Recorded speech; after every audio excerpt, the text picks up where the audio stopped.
nobody there. Sky is falling, metal rain, chaos mornings, no one's sane. Crumbling towers, streets in flames, forgotten heroes, who knows their names. Broken future, shattered dreams, end of times ain't what it seems. Hello friends, this is Sam Chaney reporting for Weaponized News. Today, January 23rd, 2026. Thank you for joining us on this Friday. It's been a long week of DAVOS and all the nonsense coming out of there. We've been covering it. It's a wrap on DAVOS today, day 5. Thank God. They haven't gone anywhere though. They haven't gone anywhere. So we're going to cover that, the closeout of DAVOS today. The Department of War is now openly admitting directed energy weapons. If you were following Weaponized News, you would have known this, I don't know, many months ago, where they were openly admitting it. But now everybody's catching on. We've been reporting on this at Weaponized News, the directed energy weapons use against American citizens, I don't know, since 2015 or something like this. So it's all out in the open now. It's an investment opportunity. We'll cover that. We will cover that. Everybody go back and look at Wednesday's show. That seems to have broken through on X. Still, surprisingly enough, with 7Cs and Ruckus as guests. And so that was a very popular show, according to X, which we're all censored into oblivion on. So go take a look at Wednesday's show. Very interesting and informative. What was it titled? I want to say Davos, day 3. Anyway, go take a look at Wednesday's show with those great guests. But today's show, what do we got today? Well, more fallout from federal government tyranny, ICE, the feds. You can just call them the feds. They're all the feds, right? ICE agent goes viral for telling woman she's going in a domestic terrorism database for recording him. And yet we still have no mass deportations, but the federal government's terrorizing everybody here. Here locally where I'm at in Fresno, California, and along with the local media terrorizing everybody, they're like, there was an ICE spotting on, Willow and Nice Avenues. And so it's straight up terrorism by the media, by the federal government against the American people, and no mass deportations. I know, shocking, right? And that's what they're doing here. Today, the Border Patrol talking about all the trafficked children. All the trafficked children, they're, Department of Homeland Security again today. During the Biden administration, 450,000 children were either lost or placed with unvetted sponsors. No one's gotten in trouble for it. So feign all your fake outrage, your virtue signaling, and keep all that shit. Keep it, because you're full of shit. Because no one of any significance in the government has gotten in trouble for any of it, or any of their proxy government organizations, NGOs, nonprofits, foundations, so on and so forth. No one's gotten in any trouble. So just save all of your federal government tyranny bullshit for MAGA bootlickers. It's not playing here at Weaponized News. They're going around violating everybody's American citizens' civil liberties. And it's disgusting. And it's the same federal government under Biden, Trump. It don't make a shit fit of difference. Sorry to report to you here now. Different puppet, same federal tyranny. We got economic news. Silver Silver breaks the $100 threshold today, a key psychological indicator that it doesn't look like it's going to be crashing anytime soon, as many are predicting out there. Silver is looking, it's hanging tough. Silver is hanging tough, closing U.S. market today at $102.89. And I haven't even looked at, it's still continuing to trade overseas, right? Does it even stop on the weekend? I don't even know if it does. Anyhow, we got that news to report, and gold and other economic news. What else do we got here? We're going to try to do a follow-up because it was Trump 365, 1 year in office. What was that, Monday or Tuesday, whatever day it was, this week. And every federal government agency put out their list of accomplishments. We couldn't, due to time constraints on the show, and I'm sure people get tired of the boring going over this, but it's important to document what they're saying, hold them accountable, even though no one's held accountable. Us here at Weaponized News, we're holding them accountable, and we're not falling for their psyops, lies, gaslighting, any of this bullshit anymore. So when they tell a lie, we're going to pull it up and say, look, this is straight up lie, propaganda from the government, as we have been doing. So we're going to look at public health, and then the Department of War. Again, they're getting crazy at the Department of War. They should not be trusted with any of these highly lethal weapons. We'll put out the trolling memes from the Department of War. I'm going to read this whole press release. It's only what, 2 pages really, about directed energy weapons, a defense primer from the Congressional Research Service. Been teasing it and posting. I'm going to read the whole damn press release. It's only 2 pages today. And then, oh yeah, the markets have jumped on directed energy weapons. We'll cover that. There's a great investment opportunity out there for you sadistic psychopaths, which large majority of bankers are. So I'm sure they're going to jump right on the directed energy weapons investment potential for the future. And the Department of War, as is in the headline, has issued a patent holiday. So we're getting ready for World War III, officially World War III here now. Okay. And so all you got to do is look at what the Department of War is saying and doing, and you will come to that same conclusion. Who are going to be the opposing sides? Well, it's looking like China, America, and whoever else, maybe Russia, and a bunch of other smaller states. So we're going to cover the Department of War launched the patent holiday pilot program this week. We're gearing up for World War III, literal World War III, hot World War III. All signs point toward it.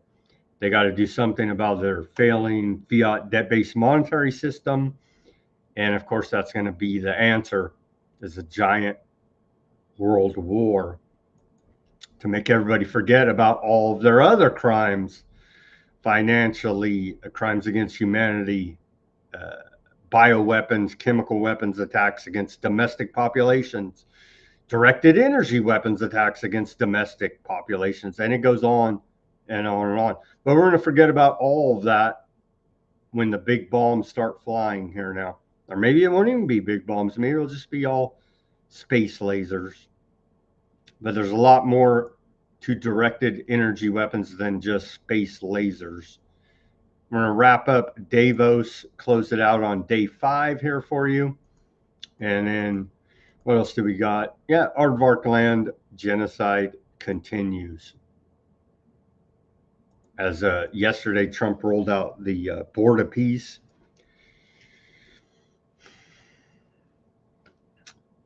So we'll cover all that. Some good news. Good news. Is there any good news? There was some good news. They had the March for Life today in Washington, D.C. No one's held accountable at Planned Parenthood or any of these other butcher shops that are trafficking in baby organs, baby parts. No one's ever gotten in trouble for that.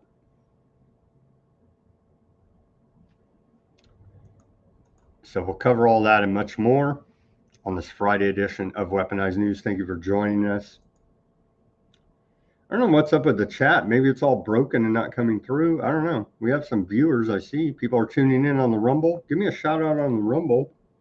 Hello, Rumble. All right, let me get to all this news for you. But first, on this day in history, on this day in our history, we go back on this day of January 23rd. We go back to the year 1368. On this day in 1368, we saw the Ming Dynasty in China begin. Hog Wu was named the emperor at 40 years old, initiating the Ming Dynasty that ruled over China for 3 centuries. So pretty solid Ming Dynasty ruling over China there. 1368 on this day. In 1552 on this day, we saw the second version of the Book of Common Prayer become mandatory in England. In 1556 on this day, talk about a lot of people killed in China. The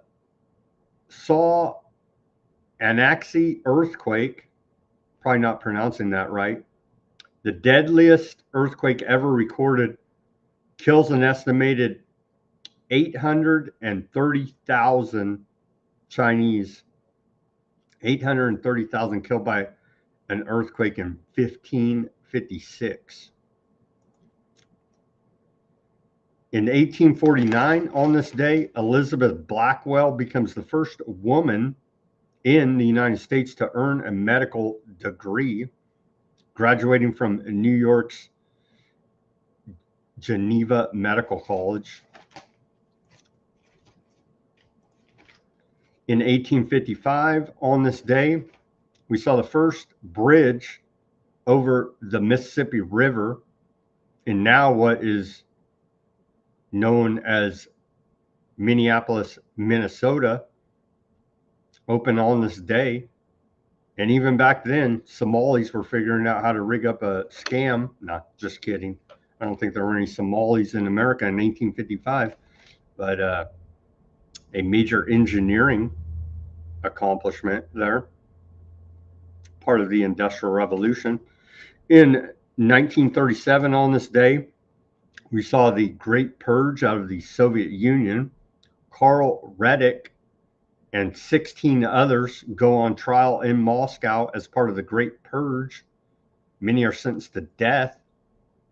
We're still waiting for any prosecution of anybody of any significance from the government. All the crimes against humanity they've committed against you and I, nothing, zero, zilch.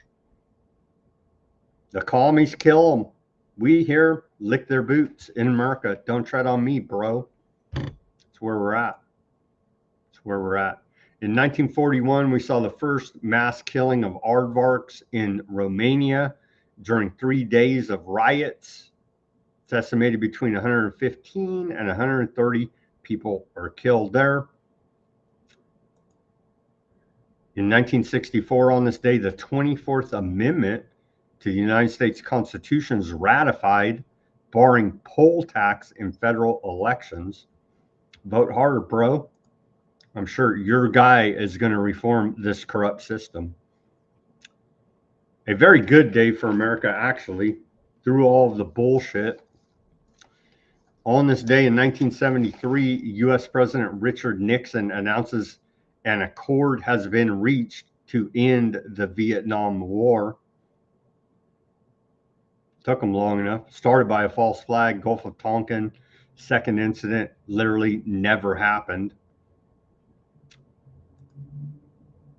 In 1978, on this day, Sweden becomes the first nation in the world to ban aerosol sprays due to their harmful effect on Earth's ozone layer. What happened to the ozone anyway?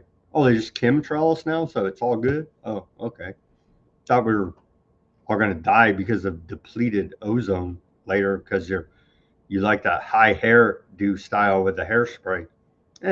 Turns out they just terraform us now. In 1983, on this day, we saw the A-Team with George Peppard and Mr. T premiere on NBC. One of my favorite childhood shows, honestly. Here's the intro to A-Team.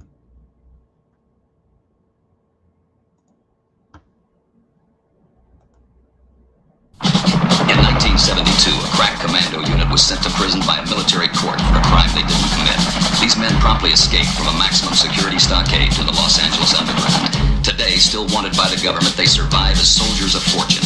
If you have a problem, if no one else can help, and if you can find them, maybe you can hire the A-Team.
I want to hire the A-Team. Hey, any which way we look, we're getting screwed by the government. On this day in 2020, not that long ago, I know having a memory is a conspiracy theory, but what, 6 years ago here now? I guess 5, depending on how you count. We'll call it 6. In 2020, China locks down the city of Wuhan and its 9 million people in a belated but ultimately successful effort to control the city's bat outbreak. Talk about next level propaganda. Remember, they're showing people just walking down the street, fall over. Oh, a bat bit them. Where's the bat? We don't even see it. Well, it happened at some other place, some other time. A wet market, maybe. Who knows? Who knows? You're all locked down, though. We know that much. Keeping it safe for public health. 2020, Wuhan lockdown. In 2025, on this day, Purdue Pharma and the Sackler family, who own the company, agreed to pay $7.4 billion to settle new lawsuits over the harm caused by the opioid epidemic. Why are they not getting whacked by like these alleged narco trafficking drug boats? They whacked another one today. Southcom did. We'll show you video of that. Why is Purdue Pharma and Sackler family allowed to pay $7.4 billion settlement, the cost of doing business? At the very least, they should be, well, they deserve capital punishment. How many millions of deaths are on their hands? But no prison time, no jail time, nothing. $7.4 billion on this day last year. No one's above the law except for the real narco trafficking drug dealers, Purdue Pharma and the Sackler family. They are above the law. Better believe it. And on this day in our civil liberties history, in the year 2003, American Library Association adopts advisory on government snooping in response to revelations about government officials seeking the circulation records of library patrons. The American Library Association on this day adopted a formal policy advising libraries across the country on how to deal with government requests for records under Section 215 of the U.S. Patriot Act. The policy advised libraries to avoid creating unnecessary circulation records and to not retain records longer than is necessary for library operations. It also included detailed recommendations on how to handle specific requests and government subpoenas. These included having a lawyer examine requests for possible defects and to cooperate with searches to ensure that only the requested records are provided to government officials. So imagine that back in 2003, government spying on what you read at the library, what the books you check out, right? Now it's literally everything. It was then too, but now we know 100%. It's every electronic communication we make. The NSA is collecting your metadata to be looked at at a future time to prosecute you for laws you don't even know you broke yet because they haven't been made, but the government's working on it right now. And with that, do we even have a segue video? We do. March for Life. March for Life was today in Washington, D.C. Here's Mr. Technocracy, Mr. Ingenuous, Mr. What do we even say at this point about old J.D. Vance? He has like 3, 4, 5 different names, identities. They figured out one they think would stick. A virtually unknown senator out of Ohio. Trump picked him as his vice presidential candidate during the campaign. He's a clear plant from Peter Thiel, Elon Musk, and Technocracy. But let's hear his rhetoric today in Washington, D.C. at the March for Life. By the way, he has announced he's having his 4th child, I believe, with his Indian wife, the one with the dot, not the feather. Here's J.D. Vance, March for Life in D.C. today. We know that the people telling our young men and women that discarding family and children is a form of liberation, we know that those people are telling a lie. And so, to our fellow Americans, we march in part to serve as a witness. To our fellow Americans, we say, you're never going to find great meaning in a cubicle or in front of a computer screen. But you will find great meaning if you dedicate yourself to the creation and sustenance of human life. Yeah, no one at Planned Parenthood's got in trouble. They actually went after the investigative journalists that exposed their selling of baby body parts on a mass scale. No one gets in trouble. Still, no one's gotten in trouble. Yesterday, the long-awaited kill switch for your car was passed by Congress, and so we do appreciate that. Technocracy, surveillance, state lockdown system for our own safety, of course. The kill switch law for new cars just became, well, we'll see. It's up to Trump, but he cares about our freedom. He's a MAGA freedom guy, so he would just veto this bill, right? We'll watch him pass it because it's part of a bigger spending package. Section 24220 of the 2021 Infrastructure Investment Jobs Act requires new vehicles starting this year to include tech that can detect driver impairment and shut your car down. The stated goal is to prevent drunk driving, systems that monitor blood alcohol content, and stop the car from starting if you're over the limit. Sounds reasonable until you think about what else it enables. False positives can strand you. Hackers can exploit the system. And here's the big one. The government or manufacturers could theoretically, it's not theoretically, but that's what this post says, they can disable your vehicle remotely. The law includes privacy protections against data sharing without consent, but those safeguards are only as strong as the enforcement behind them.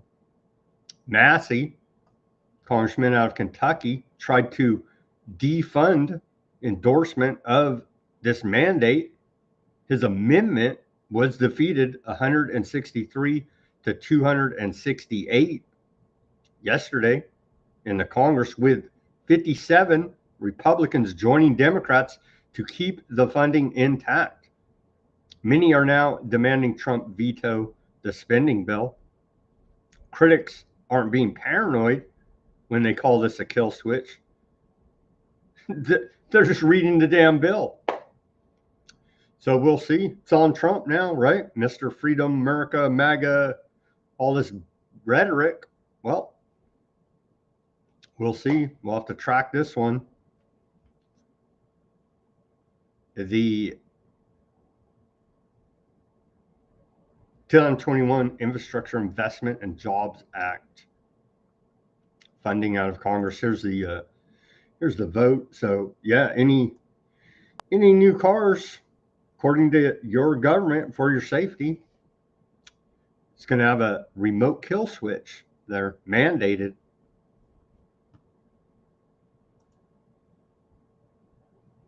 Trump posted this today. The trolling never stops. He posted one of him walking with it's all cute and funny. I mean, it's only people's livelihoods at stake.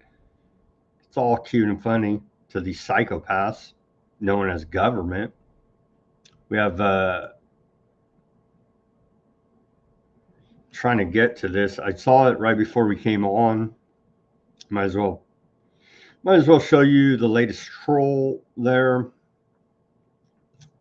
Can we even find it? Maybe we won't even. Here it is.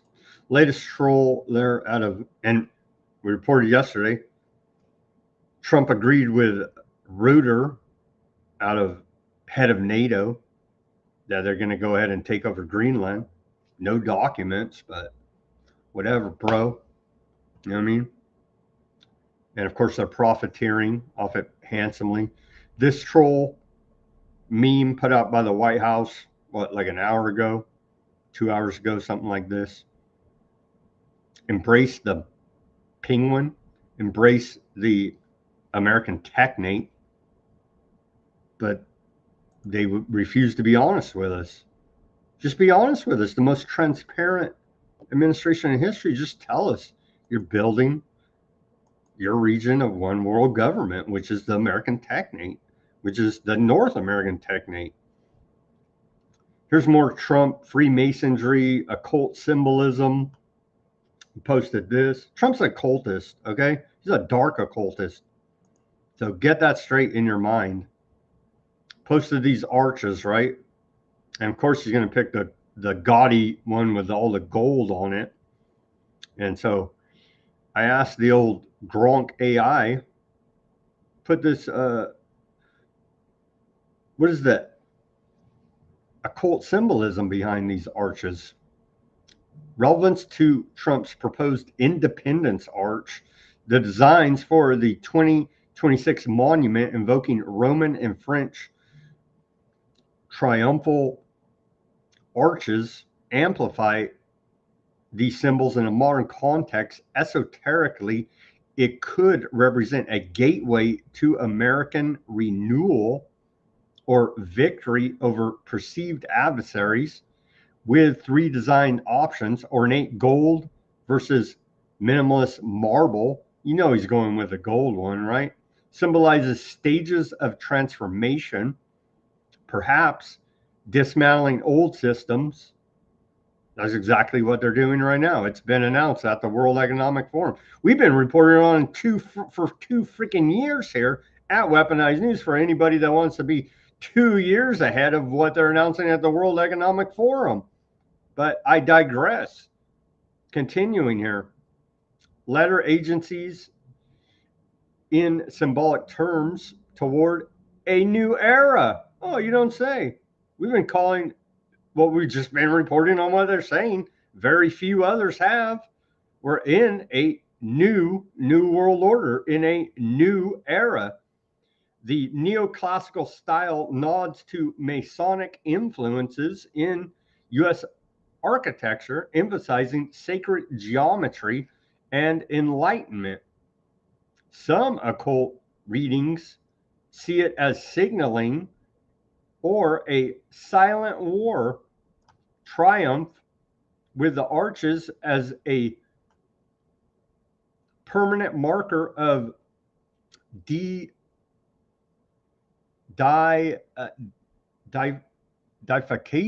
like legacy, potentially tied to end times prophecies or rebirth motifs. Critics interpret it as hidden powers akin to pagan temples. Trump's an occultist, throwing it right in your face if you have eyes to see. But I'm sure MAGA will go over there to the arches and lick the freaking cornerstone of it, right? Because that's how they roll nowadays, sadly enough. Okay, where are we at here? Well, Department of Energy, I know one of the main things I am agreeing, but I don't trust them. How can you trust them? But the Trump administration is rolling back a bunch of this climate change, carbon BS regulations and the like, and calling it out for what it is. But they're going to give us something even worse. I don't know how it could be worse, but I'm sure they're working on it. Well, they're propping up 100% Rockefeller oil and continuing to suppress breakthrough alternative energy, as we have reported for many years here at Weaponized News. The Department of Energy put out their 1 year under Trump promises kept, and not really a whole lot new there. So I'm going to move on from them and take a look back at the big spies, right? The Director of National Intelligence, Tulsi Gabbard, rogue ex-woman lady now. She was against all this tyranny from the federal government, and then she became the head spy chief, and now mum's the word. She's pro-war now, and so on. She's a former Army PSYOPs commander, still running PSYOPs on the American people, but they've told her quiet it down a little bit. Quiet it down. So my question is this. She said the Office of the Director of National Intelligence posted for Trump's 1 year in office, 365 days of the golden age. You don't say. Under President Trump and Tulsi Gabbard's leadership, we exposed the Russia hoax, thwarted narco terrorists, saved taxpayers millions with Office of Director of National Intelligence 2.0, stripped away DEI, strengthened relationships with partners around the world. They're still spying on you, Five Eyes, violating your rights here, but your government doesn't defend you, so you have no constitutional rights, natural rights under these tyrants. Strengthened relationships with partners around the world and delivered unprecedented transparency through historic declassification efforts, refocusing the intelligence community on its core mission, protecting the American people. Really? Well, remember this. Back in the summer of last year, they posted this as one of their achievements. No one gets in trouble. These are bold claims, extremely bold claims. Right here, look. Office of the Director of National Intelligence, the head spies. New evidence uncovers Obama-directed creation of false intelligence reports used to launch years-long coup to undermine President Trump and the American people. Here's their press release. back in July 2025. So they say, yeah, they declassified it in September 2020. Details how Obama administration manufactured an intelligence community assessment they knew was false. No one gets in trouble. Obama directed the creation of this January 2017 intelligence community assessment after President Trump defeated Hillary in the 2016 election, and it served as the basis for what was essentially a years-long coup against a duly elected president of the United States, subverting the will of the American people and attempting to delegitimize President Trump's presidency. The stunning revelations these intelligence documents expose should concern every American. It is extremely concerning. No one gets in trouble. No one gets in trouble, and they continue to violate our rights every nanosecond of every day. But I think we'll cut this out. Here's your Attorney General, Blondie Bondy, telling us no one's above the law. Really? Whether it's a public official, whether it's a law enforcement officer, no one is above the law in this state or in this country. And people bullshit, straight up lies. She's violating the law of the Epstein Transparency Act right now. Past 30, how many ever days it is, 35, 34, 35 days, breaking the law. Right here. We just told you the head spy, the Office of Director of National Intelligence said that the Obama administration did a coup against a sitting president. No one's gotten in trouble.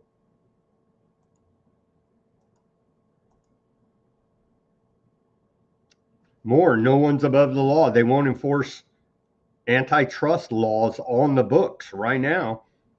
This, in many different industries, go across the board. Everything's vertically integrated into monopoly control systems, putting high barriers of entry to anyone that's not part of that monopoly oligopoly system. You can't even enter the market and have any success whatsoever. You see, here's Peter Navarro talking about the beef again, which we've reported here on Weaponized News extensively. Peter Navarro says, America has over 500,000 cattle ranchers, but just four companies control 85% of U.S. beef processing. The two major players are effectively controlled by Brazil. The bottleneck squeezes ranchers, jacks up prices, and sends profits offshore. President Trump ordered DOJ to act. Here's Peter Navarro, economic advisor to Trump. What we've said, what are they big, I forget even their name, but the beef guys over there on the X, they're trying to get you to buy local beef. Anyway, what are they? Beef Initiative, beefmaps.com. Yeah, we had those guys on the show. We'll have to have them back on for another follow-up. But yeah, nobody's above the law except for monopolies and oligopolies.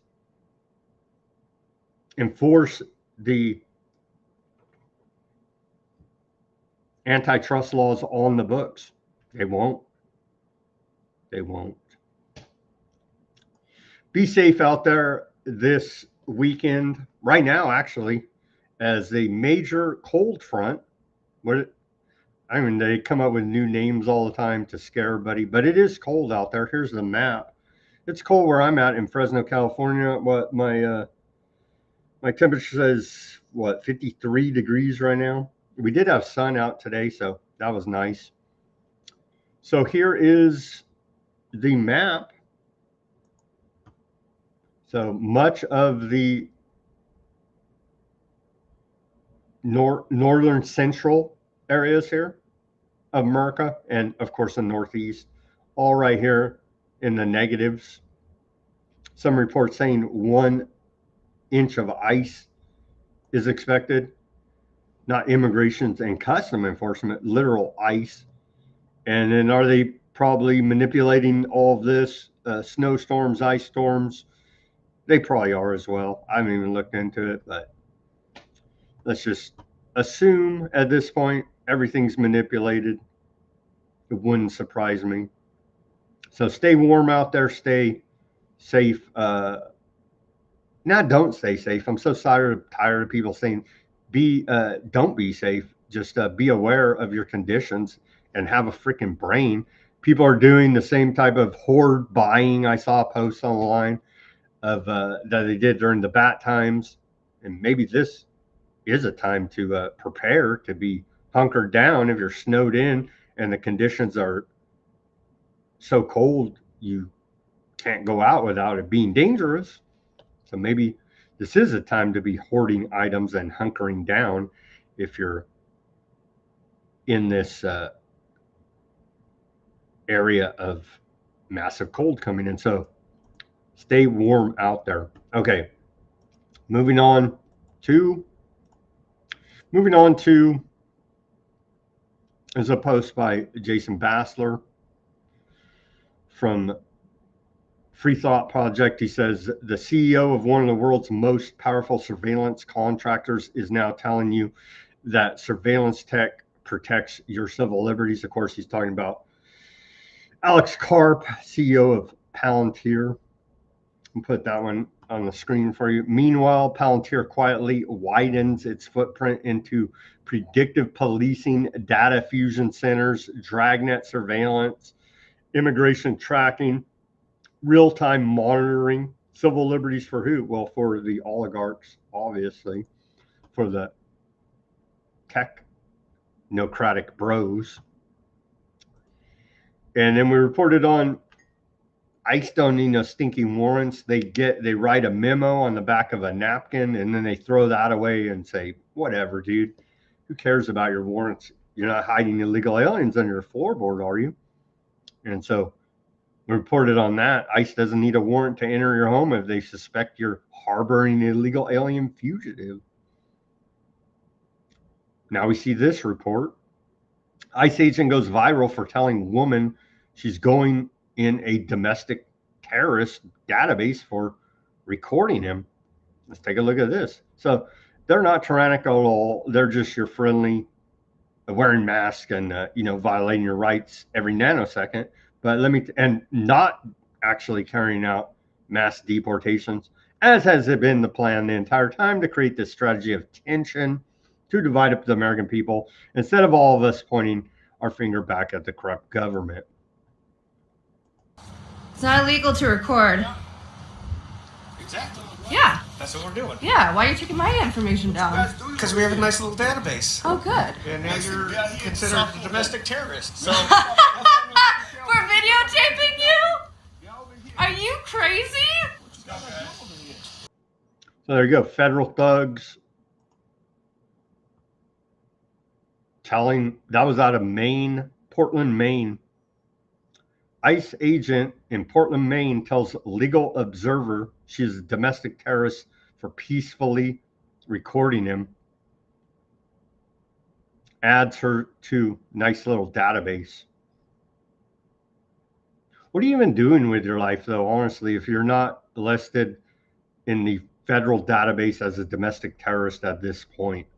Then you're a bootlicking coward, honestly. Like, seriously. You need to have a serious talk with yourself, introspection about what you're doing with your life.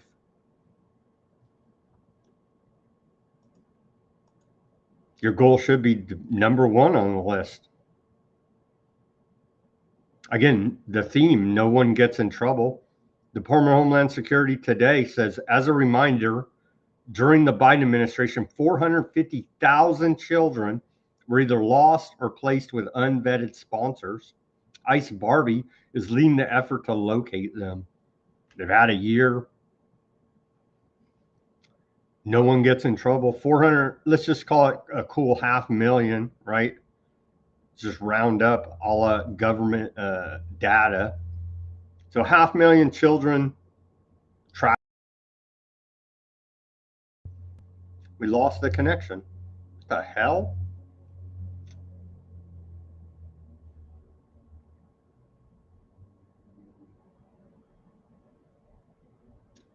What the hell?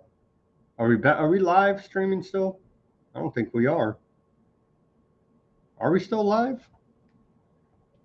The hell just happened? Excuse me. Pardon me. I think we're still recording. It told me that we just lost the connection. Let me check real quick on the stream. Apologies for that. Maybe this winter weather. Let me just check and make sure we're still streaming out there on the internet for you. We have no chat going on. I don't know what's up with all our chatters. Are we still going here or did we die? Yeah, I think we're still live. Anyhow, apologies for that disruption. Continuing here.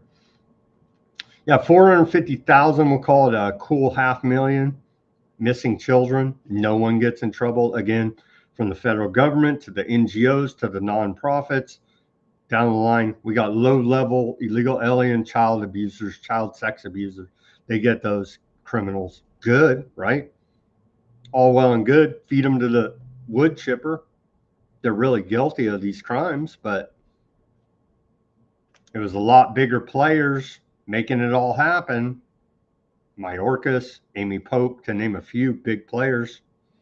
None of them get in trouble. No one in the Biden administration's in trouble. As Blondie Bondi hides the Epstein files and continues to tell us no one's above the law, is where we're at here. Let's hear this guy. Many are calling this guy a straight up Nazi. I don't know. He's a federal thug, though. That's for sure. U.S. Border Patrol says 300,000 kids were trafficked across the U.S. in just 4 years. No one gets in trouble.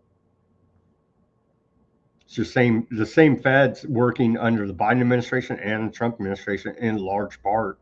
Just if you didn't know, I'm sure it's not very hard to figure out. But my God, MAGA is stupid and blind and ignorant and just assholes at this point. No better than the left wingers at this point. It's just beyond the pale of making me want to gag. Children yesterday a little bit. Let's talk a little more since we've got an illegal alien we just took off the streets of Minneapolis that was someone engaged in child neglect and endangerment. Here in the U.S. Border Patrol, I will say unequivocally that we are experts in dealing with children. Let me say that again, experts in dealing with children.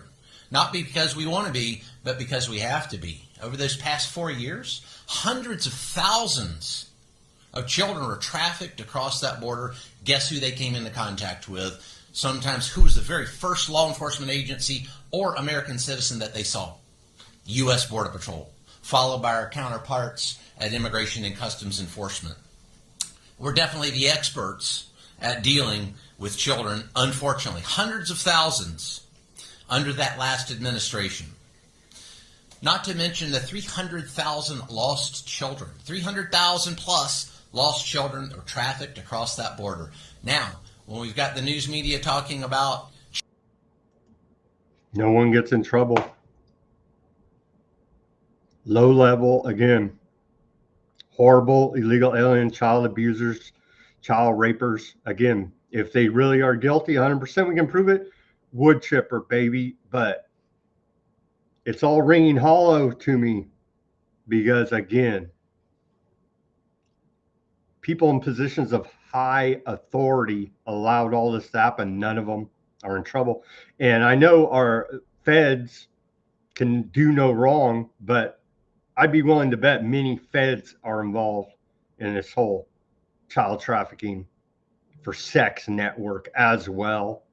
None of them will ever get in trouble. Continuing here, Stephen Miller, our favorite Nazi out of the White House, right? Or he's not really a Nazi. He's actually a Zionist, if we want to be politically correct on the show, which we are, right? Stephen Miller says Biden presided over the largest wave of child smuggling in human history, enriching the cartels beyond imagination. President Trump shut it down. All our immigration laws are being upheld, and illegal families are being kept together in their home countries. Here, look. It's a bold statement. Biden presided over the largest wave of child smuggling in human history.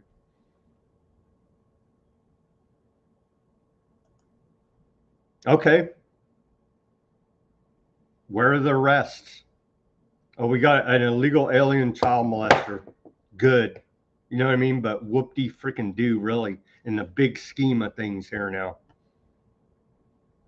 And so all of this will continue to ring hollow until we see mass arrests of feds that allowed all this to happen in the first place, orchestrated it, and profiteered off of it. And it ain't just the cartels. Where are we at? We got to pick up the pace here. So I don't know if you guys see this. It blips on my radar, right? Because we got bigger fish to fry here at Weaponized News. But, well, we'll play the clip here, I guess. 53 seconds. The White House says that this is propaganda trash, is outrageous, even for fake news. NBC, they're saying, because the report says that ICE detained a 5-year-old, right? Here's the report from NBC News. The growing outrage in Minneapolis, the images of a 5-year-old boy returning home from preschool, detained by ICE. Agents taking the boy and his father into custody. Vice President J.D. Vance in Minneapolis today defending ICE agents, claiming they were protecting the child, saying, what are they supposed to do? Matt Rivers in Minneapolis again tonight.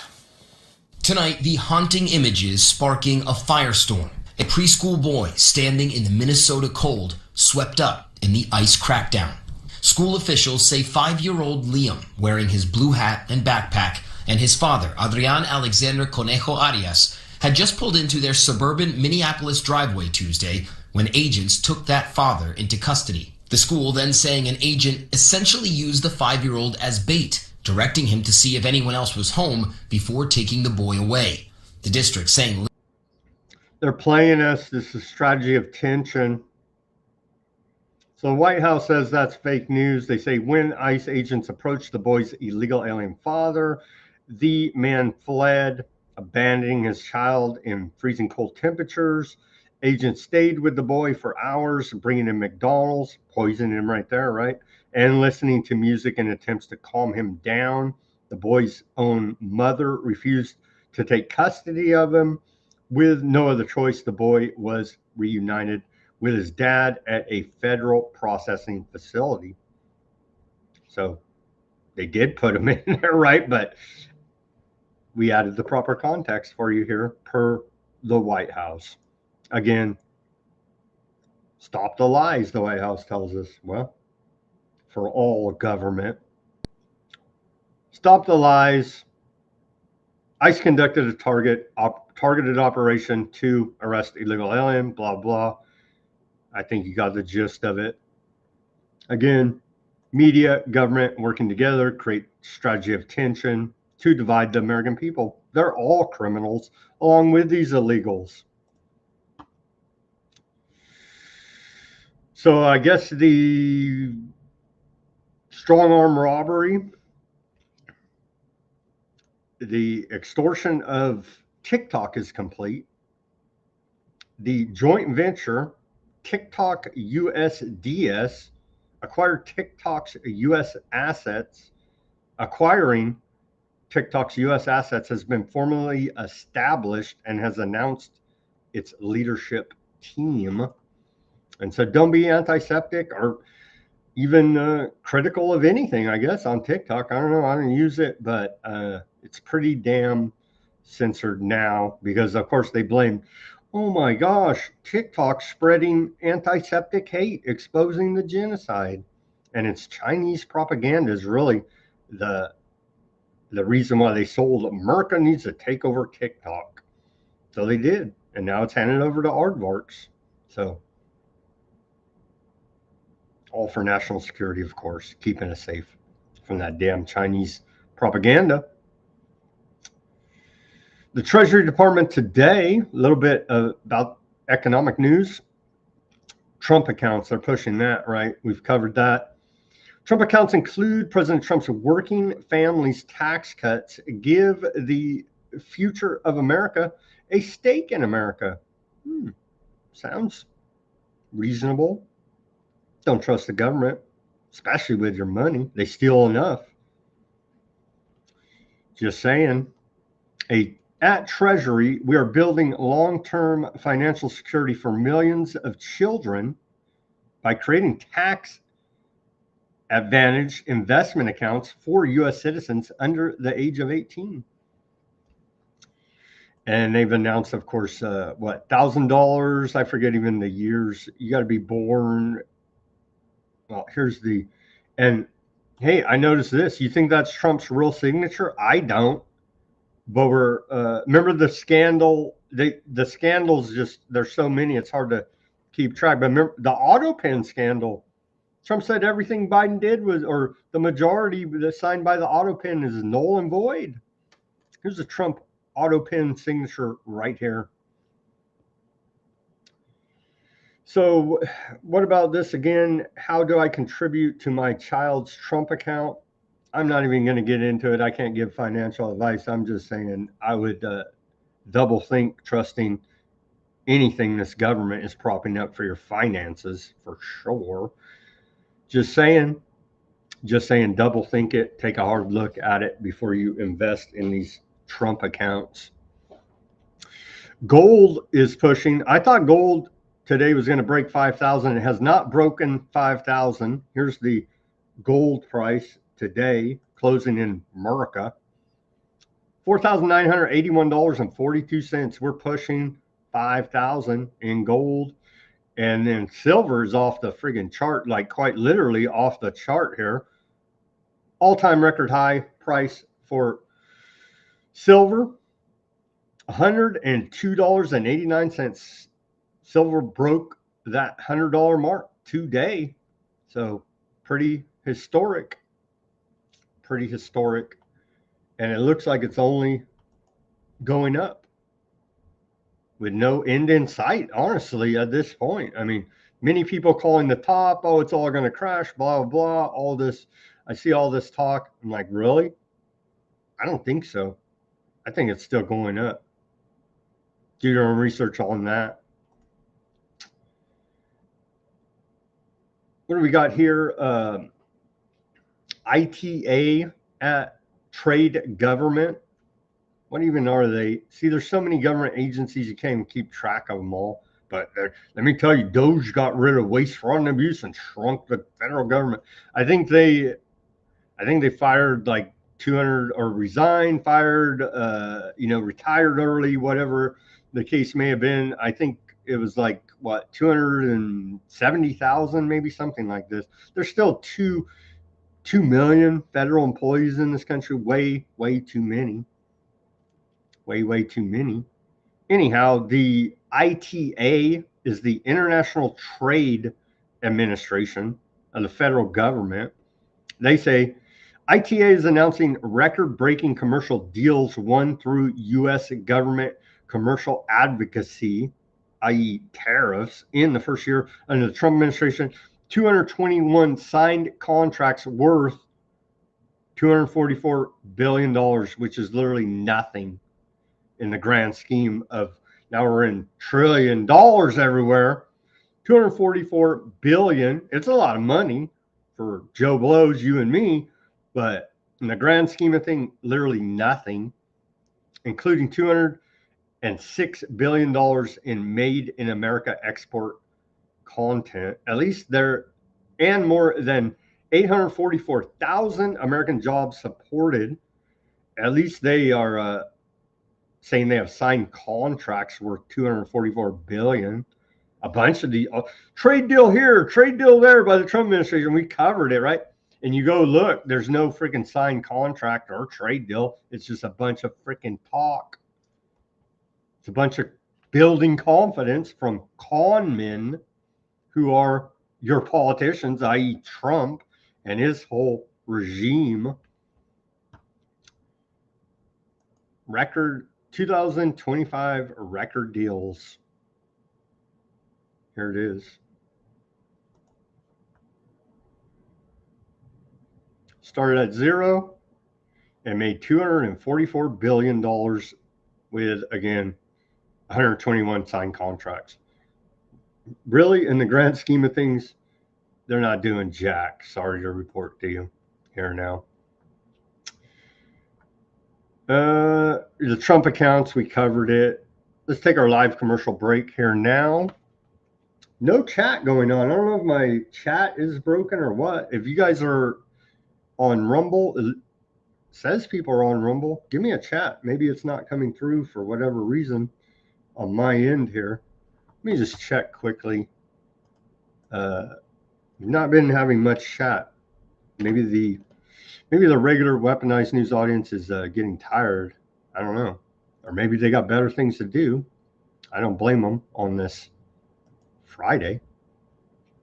There's a whole big chat there. Well, shout out to you guys on the Rumble. Sorry, I'm not seeing it coming through on my end, or I'd be giving you some shout outs on your comments. But I had to, I'm on Rumble and I see you guys over there. So shout out to the regular listeners. Thank you very much. Carrie, Karen, Denver, Ruckus. Love you guys. Appreciate you guys tuning in. Sorry, it's not coming through on my end. YouTube is coming through there. I'm on YouTube tonight. I'll check Rumble. Yeah, they are chatting over there, but it's just not coming through on my end to see and be able to post. Anyhow, you guys are there. Love you guys. Thank you for tuning in. Let me get through the commercial break, and we'll be back with the second half here quickly. Everybody go to weaponizednews.com. You guys know the commercial already, but for anybody new, get yourself a holograph sticker, the classic Weaponized News logo there. Holograph, solid white background and clear background. This one's tore up. I got to get a new. You can see there it's clear, right? You'll get a brand new one from weaponizednews.com. Go patron our store. We got hats, coffee mugs, custom t-shirts, taxation theft t-shirt with Uncle Sam pointing a gun right at you, because that's exactly what these racketeer extortionists are doing out of the government. Go check out our store, weaponizednews.com/shop, I believe is the link. The link's right in the description below this video. We take donations, our Cash App, buy me a coffee, Bitcoin wallet address. We're still waiting for the mystery Bitcoin $1 million donation. If you're out there listening, help us out at Weaponized News. We're bringing you independent reporting and analysis here 5 days a week like no one else on the interwebs, on the internet, right? We're not government propagandists calling out the government at every twist and turn of their conspiracy against us, their tyranny against us. So we do appreciate the support. We appreciate all the subscribers. We got a subscriber on Locals the other day. That's like a social media outfit hooked up with Rumble, and they're like cross integrated. So you can get a subscription there. Substack, Buy Me a Coffee does subscriptions, I guess. I think we got one there the other day. So everybody on all these different platforms, we're giving you many different choices how to support Weaponized News. Give us some support. We appreciate it. Thank you very much. Truly. I truly do appreciate it. Lets me know that all my work is not in vain, and I'm not just screaming into the void, which it feels like most of the time, calling out all this government tyranny from the right, left, and center for you here at Weaponized News. So all of your support is truly appreciated. And if you don't have any dollars, which are being debased by the millisecond, right? If you don't have any of those precious dollars, then just simply give us a like, share, subscribe, push that notification button. Tell your friends, family, neighbors, and acquaintances. Tune into this Weaponized News. They're kind of telling a different story than a very large majority of, 100% different story than mainstream media, and a very different story than the large majority of, quote, alternative patriot media out there as well. So thank you very much for your support. Welcome back to the second half of Weaponized News on this Friday, January 23rd, 2026 edition. Where are we at here now? We are at Yeah, let's take a look at public health from old Dr. Oz. They're all actors. He's a famous TV doctor, right? He had a show, a TV doctor show where he's giving medical advice for years, right? Yeah, who cares? It's a great doctor, cares about your health, let me tell you. Trump's an actor. Here they are. Trump had a reality TV show for many years, The Apprentice, right? And so these are two actors, right? I like how they put the Gulf of America. This was probably during those announcements. Anyhow, 1 year under Trump, public health out of CMS from Dr. Oz. Let's see what they had to tell us, touting 1 year under the Trump administration. Let's take a look at this. See if we can find any good whatsoever. Lowering drug prices. Don't do drugs, kids. I know they're talking about prescription drugs, but hey, we're so over prescribed, over medicated. Let's just blanket don't do any drugs, whether they're prescription or street drugs or any of this. Just don't do it. It's bad news, man. It's bad news, I'm telling you. So they lowered drug prices. I believe they did that, but you shouldn't even be on the drugs in the first place.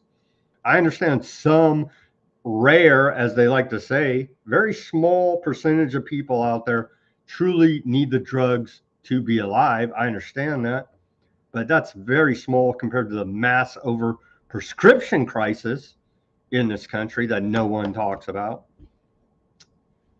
Bolstering price transparency.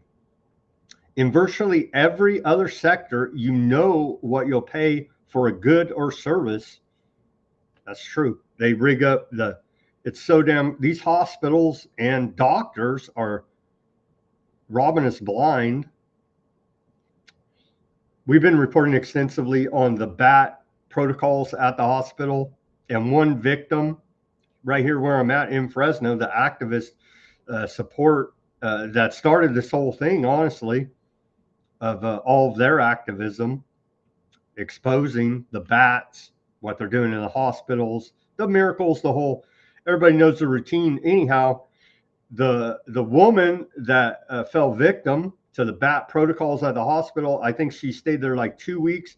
I saw her medical records, like $1.5 million bill for like 50 different drugs and treatments that they gave her over a 2-week period to wind up terminating her at the end of it.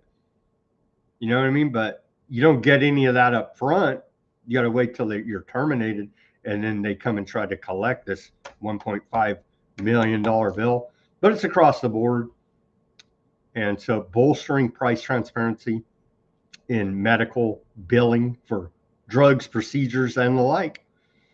Prioritizing prevention and wellness over sick care. They got good rhetoric. Crushing waste, fraud, and abuse. Modernizing care for patients, but they're backhandedly pitching us the technocracy with the wearables, and everything's going to be AI now. It's all streamlined, you see. So all the good is always has that poison pill in it now of technocracy, as well as no one gets in trouble for the legion of corruption from the bats. No one's gotten in trouble, you see, as the theme goes. As the theme goes. Yeah, they're doing legion of crime, child sex trafficking, literal murdering people in the hospitals. And it goes on, and spying on you every nanosecond of every day. And it goes on and on and on with the crimes committed by this government against us. And no one in this government has been held accountable. The Epstein list? Huh? What?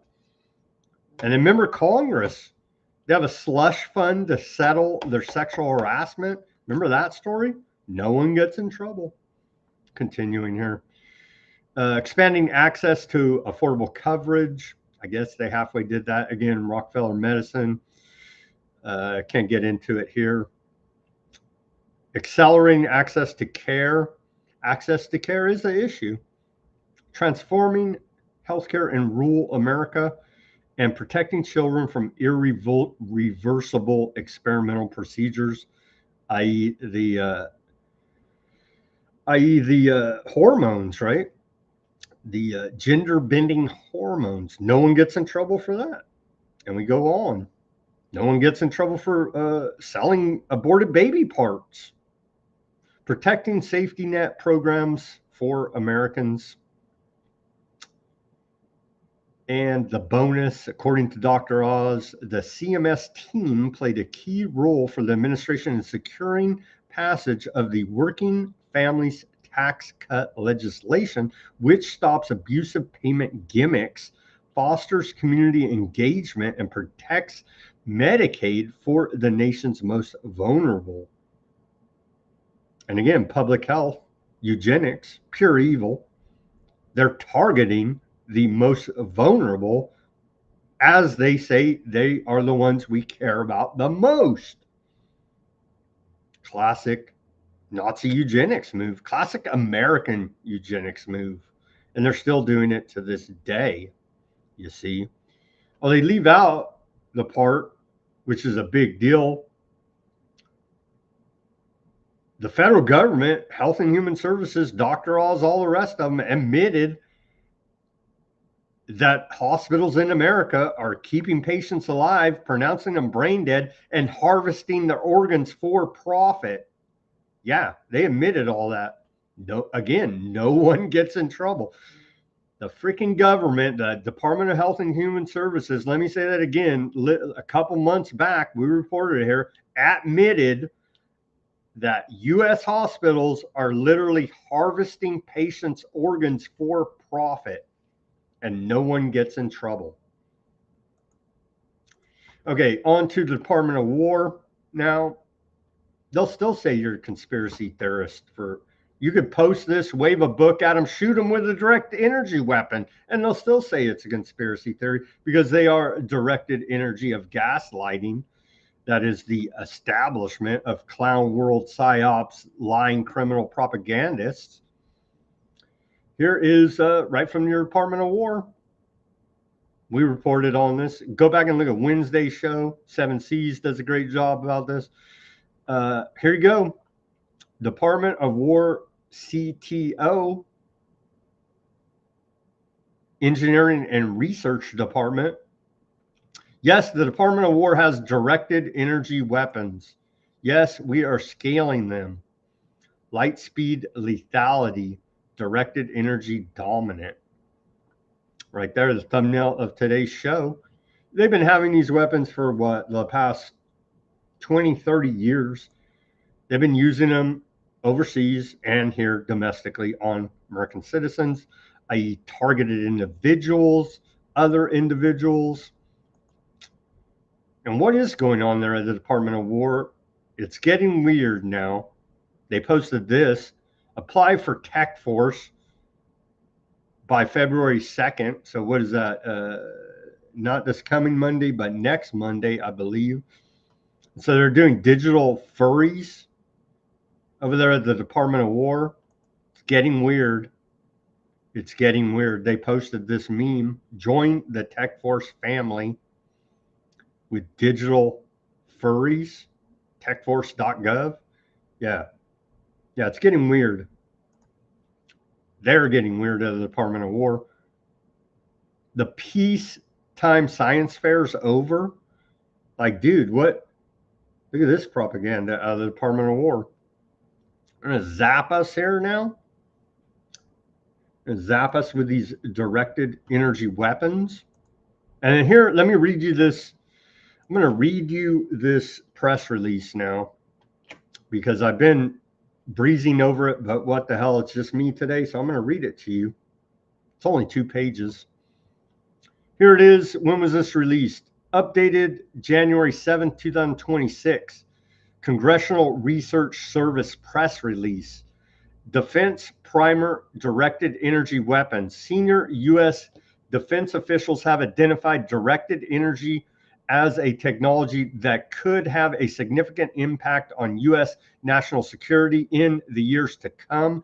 As the Department of, and they don't even change it, War, here now, they need to fix their typos on the new name, which is using a secondary Department of War designation under executive order. Oh, well, I guess they explain it there, right? So they're still the Department of Defense, but now we call them Department of War under executive order 14347, dated September 5th, 2025, continues to invest in directed energy DE weapons.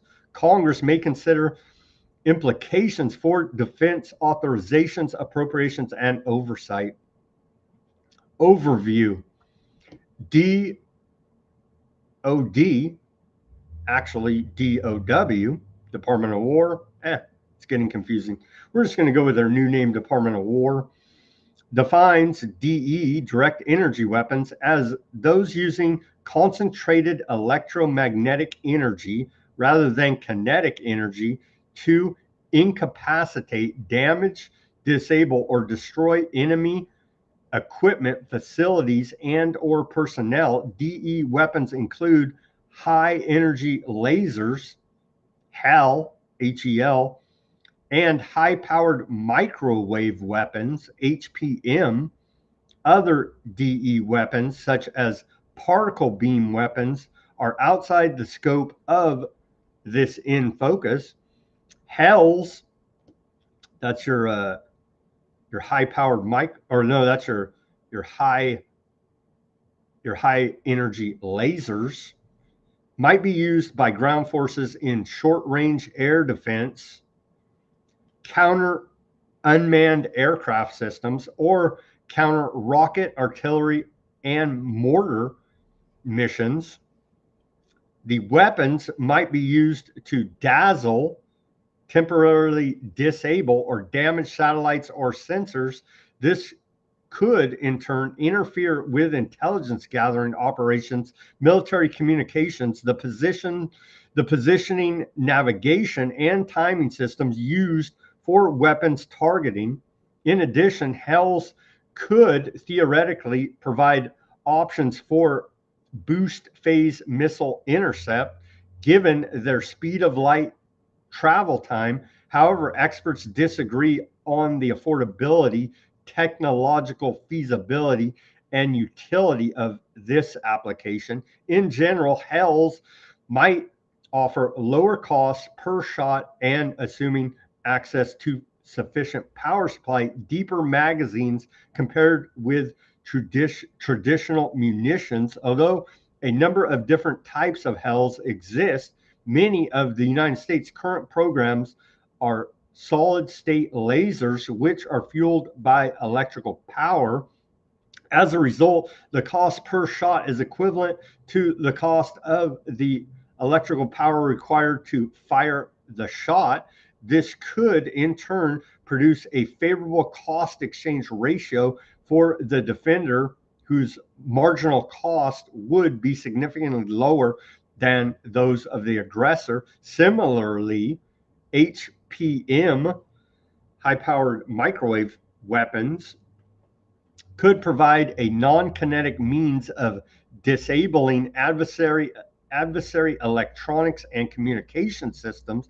These weapons could potentially generate effects over wider areas than HELs, which emit a narrower beam of energy. As a result, some analysts have noted that HPM weapons might provide more effective area defense against missile salvos and swarms of drones. HPM weapons have also been considered for use as non-lethal heat ray systems for crowd control. Directed energy weapons programs. A number of countries are investing in directed energy weapons programs. In this focus discusses a section of unclassified direct energy weapons programs in 3 leading military powers: the United States, China, Russia. The United States Department of War requested approximately $789.7 million for unclassified direct energy weapons programs in fiscal year 2025, down from its $962.4 million request and $1.1 billion appropriation for fiscal year 2024. They've been at this a while, folks. DOD has, it's DOW, whatever. It's confusing the way they write this, probably on purpose. Department of War has provided a top line for its fiscal year 2026 Department Direct Energy Weapon budget request. The department is not known to have any direct energy programs of record. For additional information, blah, blah, for more research right here. Department of War directed energy programs are coordinated by the Principal Director for Directed Energy within the Office of the Undersecretary of Defense for Research and Engineering. The Principal Director for Directed Energy is additionally responsible for development and oversight of Directed Energy Roadmap. According to the most recent publicly available version of the DE Roadmap dated May 17, 2024, the department plans to increase power levels of direct energy weapons from around 150 kilowatts a unit of power, as is currently feasible, to 500 kilowatts, so a massive increase there in power for these weapons being announced. Will reduce size and weight in 2025 to 2030 timeframe, and to increase power to megawatt levels at some point thereafter. So a massive increase in the power of the directed energy weapons here being announced. For reference, although there is no consensus regarding the precise power level that would be needed to neutralize different target sets, some analysts believe that lasers around 100 kilowatts could engage unmanned aircraft systems, small boats, rockets, artilleries, mortars, whereas lasers of 300 kilowatt could additionally engage cruise missiles flying in certain profiles, flying across rather than at the laser.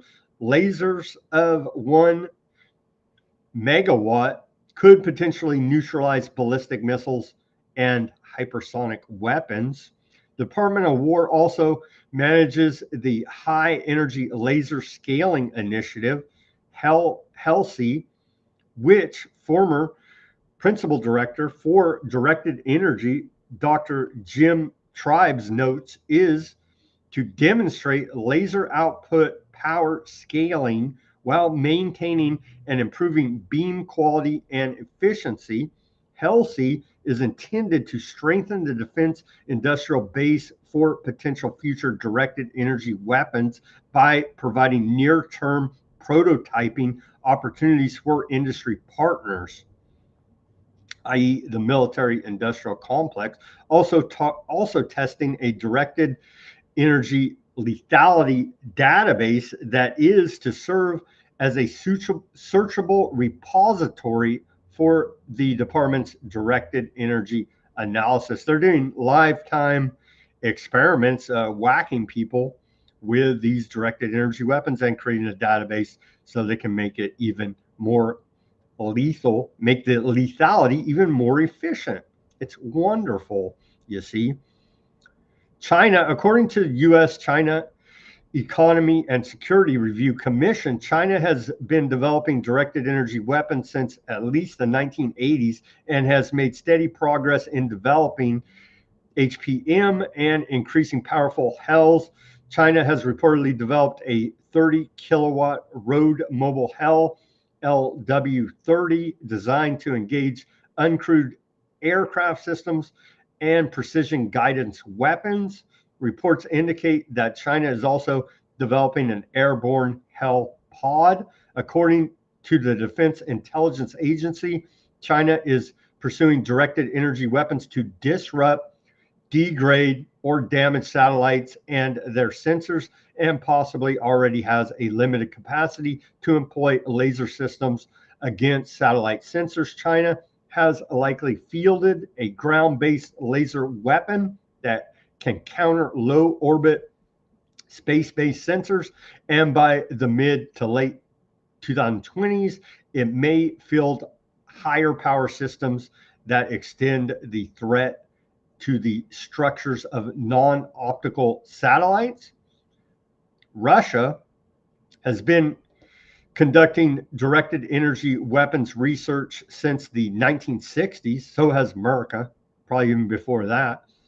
Side note, with a particular emphasis on HELS, Russia has reportedly deployed the pre-Soviet ground-based HEL with several mobile intercontinental ballistic missile units, although little is publicly known about this system, including its power level. Some analysts assert it is to dazzle satellites and provide pinpoint defense against uncrewed aircraft systems. Russia's deputy defense minister has stated that efforts are underway to increase the system's power level and to deploy it on military aircraft. Reports suggest that Russia may be developing HPMs as well as additional HELS capable of performing anti-satellite missions. Potential issues and questions for Congress. Technological maturity. Directed energy weapons programs continue to face questions about their technological maturity, including the ability to improve beam quality and control to militarily useful levels, and the ability to meet size, weight, and power and cooling requirements for integration into current platforms. Some direct energy weapon systems are small enough to fit on military vehicles, but many require larger or fixed platforms that could potentially limit deployment options and operational utility. In what ways, if any, the Department of War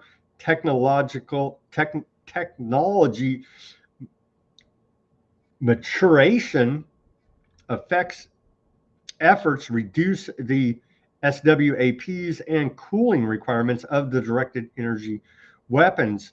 Weapons characteristics. Although HELS may offer a lower cost per shot than traditional weapons such as missiles, they are also subject to a number of limitations. For example, atmospheric conditions, rain, fog, obscurance, and SWAP and cooling requirements can limit the range and beam quality of HELS and in turn reducing their effectiveness. Traditional weapons, in contrast, are not affected by these factors. How, if at all, might HELS limitations be mitigated by technological developments, concepts of operation, or other methods? What impact might a failure to mitigate these limitations have on future military actions? Mission utility. Given the strengths and weaknesses of directed energy weapons, the Department of War is continuing to examine their role within the military. The Department of War is additionally conducting multiple utility studies to analyze potential concepts of operation for directed energy weapons and to assess the scenarios in which they may be used militarily.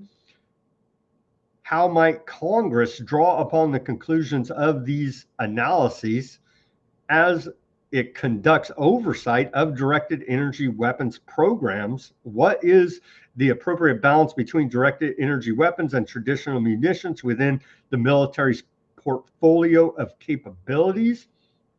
Defense industry base. Some analysts have expressed concerns that in the past, Department of War did not provide stable findings for directed energy weapons programs or sufficient opportunities for the directed energy workforce. We care about the workers here now, you see, building up these directed energy weapons. According to OUSD Research and Development, HELSI is intended to address these concerns by providing industry with assured prototyping opportunities.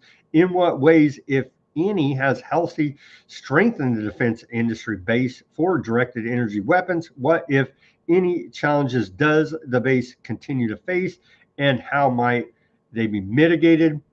Intelligence requirements. Some analysts have questioned whether the Department of War has sufficient knowledge of adversary directed energy weapon systems and materials to develop its weapons requirements.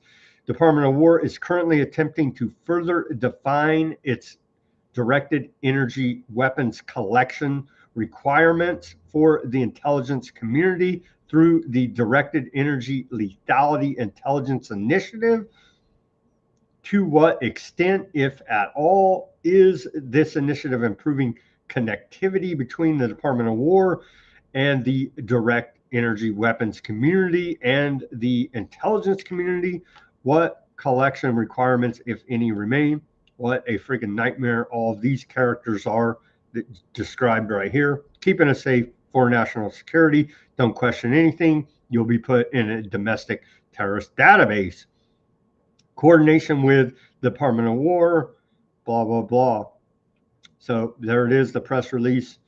A few little nuggets in there I think we can drill down on further for sure in this press release from the Congressional Research Service Directed Energy Weapons Defense Primer. So actually quite a bit you can drill into for further research. Here's the last one the Science of Technology Assessment and Analytics Department put out. I think we've covered this one before, but here it is again. Directed Energy Weapons, GAO.gov. I know, don't be a conspiracy guy. We've covered these before. I've done threads about them and so on, but just giving you, I'm not going to read this whole deal here. But yeah, it's there. I'll post a link on our Weaponized News Substack for those interested to go do their own research. Hey, it's a big industry here now. High-powered microwave directed energy weapons research report 2026, a $3.65 billion market opportunity. So here's that press release. When was it? This was yesterday. So everybody, or 2 days ago, January 21st. Opportunities in the high-powered microwave directed energy weapons market.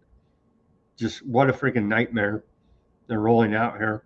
So yeah, you have investment opportunities. You can make a whole lot of money off of microwaving your fellow humans with these directed energy weapons. Isn't it wonderful? Here's a report you can buy from Research and Markets, Directed Energy Weapons Market Report 2026. They're selling it here for what, $4,490. Maybe you can just give them a silver dollar soon and get this high priced report. So it's all out there. It's all out there. But hey, you bring this up and they'll still say you're a damn conspiracy. You know what I mean? Hey, the whole Department of War is getting on AI. So what a freaking nightmare. GenAI.mil has officially reached 1 million unique users in just over a month of deployment. So they're rolling out the technocracy nightmare right here, bragging it up. Bragging it up out of the Department of War.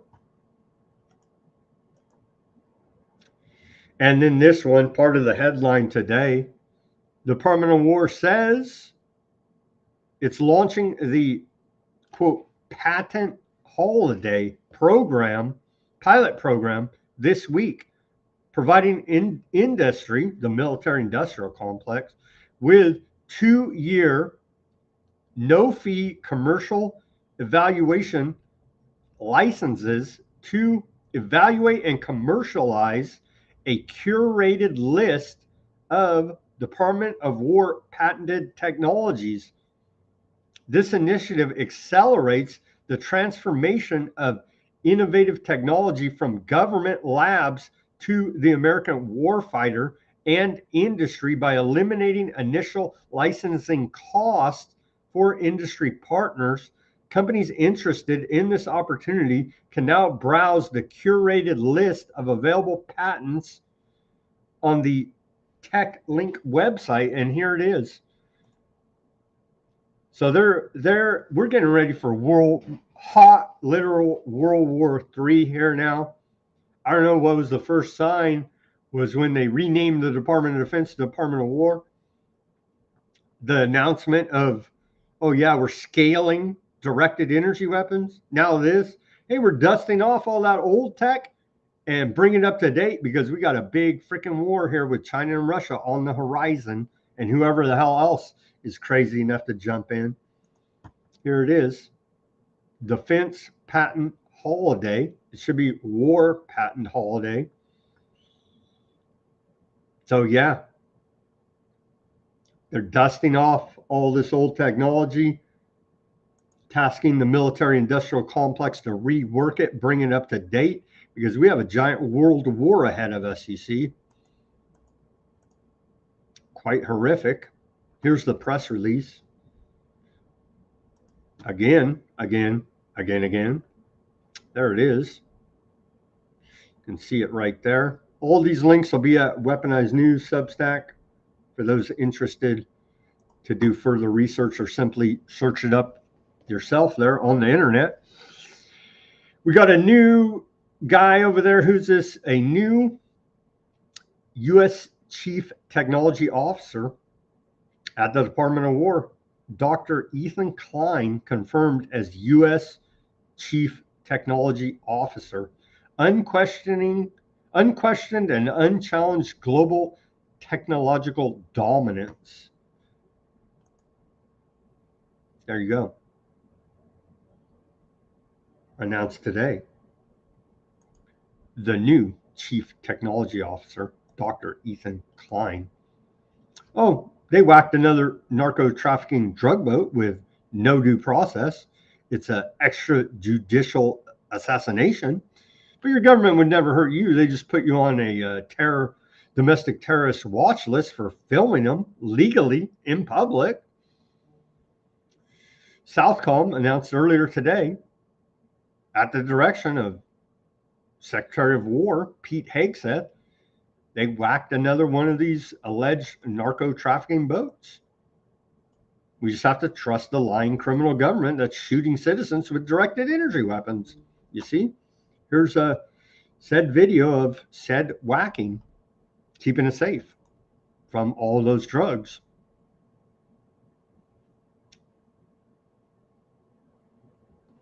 There you go.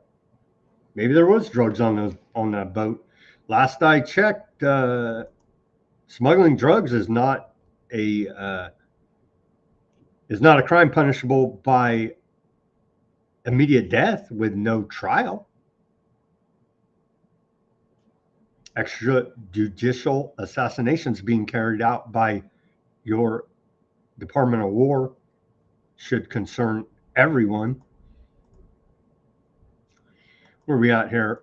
In the interest of time, I'm going to have to pick up. Well, we got a meme of the day from the Department of War. Seems that the Homeland Security has their hands filled there in Minnesota. We're not getting our meme of the day from them, but we got Built to Win, war.gov/join the fight.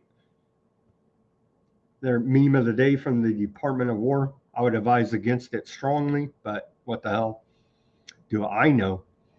Just a bunch of disabled veterans is all I know, but just saying. And they're pumping propaganda like we never seen before in the sports games and the NFL football. And now today, the U.S. Air Force is proud to sponsor the Super Bowl. And we're going to get sick of it by July 4th, the celebration of America 250. Here they are pumping war propaganda now to your football fans at the Super Bowl. There you go. With that nice little logo. It's all social engineering.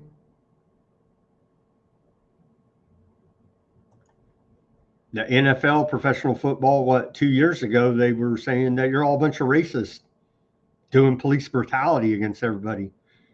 Today, what the hell? wrap yourself in a flag and go die in a legal foreign war of aggression for oil oligarchs. And that's your American duty and the American way. Okay, we could not get to 365 days of peace through strength, which is quite laughable from the Department of War. Again, celebrating 1 year of Trump in office. Due to time constraints, we're not going to be able to go through all this, but let me tell you, it is a whole lot of propaganda. I'll put the link up and you're free to go through it at your own leisure. Where are we at here now? Day 5 of Davos. Thankfully, it's wrapped up finally. Jeez.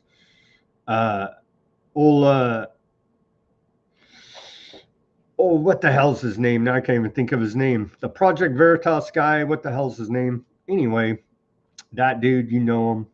Now I can't think of his name. He did an undercover video there where they're admitting about the chemtrails. James O'Keefe, right? Here he is. Let's watch a short clip of this video from, what do they say? From Davos, right? From Davos. Now video from World Economic Forum 2026 about the chemtrails undercover alleged report here. So we invest in these technologies to assist with the warming climate, and the effect of sulfur dioxide in the atmosphere will help block some of the warming, and the particles stay in the air for 1 year. So, and actually we're speaking to some of the airplane manufacturers and to see if they can emit some of our technology into the atmosphere to help with the global warming. That's right. Yeah, climate. I mean, we don't like to use the term climate engineering. It scares people, so we prefer. But it's but for me, being an engineer, I think that's actually what you do. It's, oh yes. You can have financial engineer. You can have, I'm sure, climate engineer.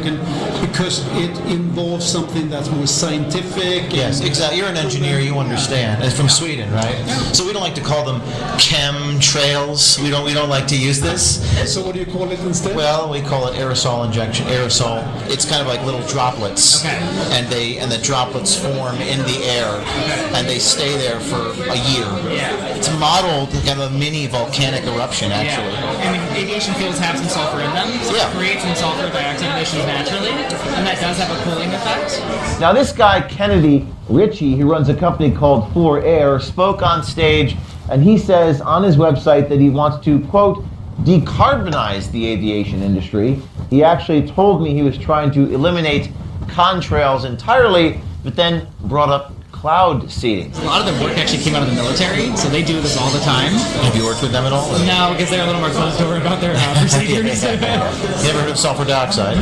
Yeah. You've heard of that? Okay. Yeah. It's actually pretty cheap to do it.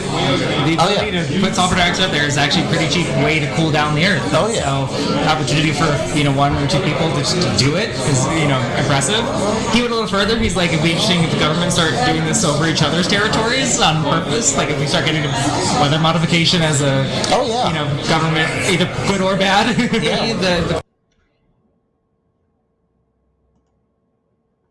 Well, it's already known, right? But they're just openly talking about it there. Yeah, they're doing the stratospheric aerosol spraying for sure. Here's the wrap up from the White House propaganda video about Trump at the World Economic Forum in Davos.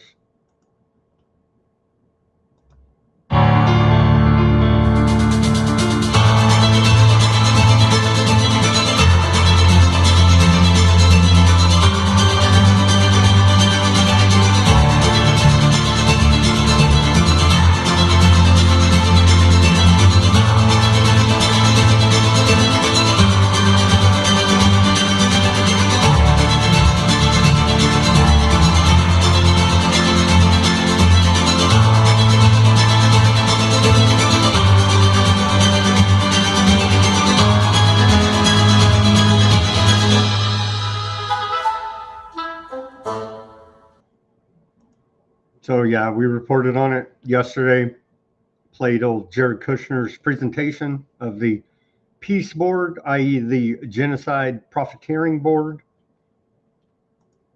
And go take a look at that, building the 15-minute smart freedom city there in Gaza. Not really so much for Palestinians, I don't think, but for the future, of course, for, as Denver says, the crypto and oil oligarch bros, the technocracy. Here's Treasury Secretary Bissett talking about the World Economic Forum, where they got a little bit crazy over the last few years. You think? They seem to have toned it down a little bit this year. And again, I think this, I think we almost reached a Saturday Night Live moment a few years ago when it was, you're not going to own anything, you're going to eat insects. I mean, it was just, the inmates were running the asylum at that point. You're not into the bugs? Well, I can tell you, after a few days of Swiss German food, I may switch to bugs. I'm bringing brutal, Mr. Secretary. We're still in the Great Reset.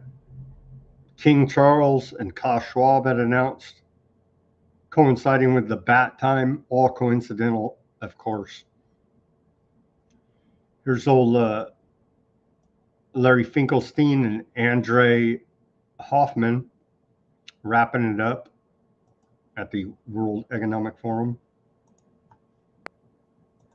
It is my hope that we can carry this forward in the year ahead and beyond. And the first test will be in the spring Davos in the Kingdom in Jeddah, 22nd of April. So I have to admit, relieved, but also inspired and very thankful. And I would like the two co-chairs, if you don't mind, to join me here on stage so we can give them also a big hug and applause. And thank them. Thank you. That's right. Give your favorite oligarch, your favorite genocide profiteer, a round of applause and a hug. There you go. A little bit more from there. What do we have? IDF managing director said that young people searching for jobs will find it harder to get a good placement. The middle class is going to be squeezed. And this is, she's talking about in regards to AI. Here's the man who saved the world, Pfizer CEO, Borla, talking about AI and advancements in technology will allow U.S. to bring medicines that we didn't even dream of. Don't do drugs, kids, especially ones produced by these maniacs. In Europe, I have seen a tremendous shift towards understanding that they need to build innovation in Europe and they need to pay more for it. I've never seen it before. That will affect the drug prices. I will give you an example. The UK signed a deal with the US government that they will raise the commitment to spend from 0.28% of GDP in innovative medicines to 0.6% of GDP to innovative medicines, which is very close to the US level within 10 years, so in a transition period, with some commitments and milestones for the next 2 years. I think that's very positive. I had discussions myself with President Macron, I had discussions with other European politicians, and they are extremely interested in not missing the train in the biomedical innovation that is booming, that used to be dominated by the US, with 35% of global clinical trials being in the US, but China is closing the gap. Already 30% of global studies are happening from Chinese companies, up from 5%. And when they see the European numbers, 12% of global studies are happening in Europe compared to 22 10 years back. So this is an area that clearly will boom health. And why? Because demographics are demanding it. People are living more. People are aging. The need for medical innovation is huge. So the demand will be very big, but also the offer will be such that we have never seen before, because advancements in biology, but more importantly, AI and advancements in technology will allow us to bring medicines that we didn't even dream before. So the question is, who will deliver this innovation? And clearly right now, US and China, with China probably surpassing US in 1 or 2 years, are the two players. And Europe, all the European leaders They see that and they want to be part of it. You're never getting any of the cures from these monsters. Run from the cure. What Jan say in the YouTube says that they're mad because we don't trust them. They know what they've done. And all across, especially in public health, we're rebuilding trust at the CDC. We're rebuilding trust at the World Economic Forum. No, they know the crimes against humanity they've committed, the tyranny they've bestowed upon us, and the lies they've told, and the wake of bodies left behind them. They know damn well, right? So yeah, they're trying to figure out a way. What con job can we sell them now? You know what I mean? After the last 6 years. Here's, maybe he saved the world. Was it Borla or the CEO of Moderna? Let's take a listen to him with his stupid looking scarf. Is he making fun of Scarf Lady? We haven't seen her around for a while. But here's the CEO of Moderna, possibilities and limits of cancer cure. Thing that you're describing, but I remember in 2020 being very surprised because I'm vaccinated. For me, that's not even a question, by a lot of societal resistance. I think during the pandemic, we were so focused on getting the products out in a really short amount of time, as you know, that I think we underestimated the psychological element. And we do not explain enough, so I feel bad about it. If I could go back in time and use that lesson. I don't think all of us in the field spent enough time explaining that there were no corner cut on safety. And then, of course, we've seen what happened with social media and so much misinformation. That is really, really sad to see in today's world because some people are getting hurt. Look what's happening in terms of... I can't take the level of lying. Okay, on its face, there is no shortcuts taken in safety. They have no long-term safety data because the freaking product hasn't even been on the market long enough to be in human test subjects to tell you what it even freaking does. But just trust me, bro. We created this bat and with our AI, man. Come on. It's just no one's held accountable. Still, no one's held accountable.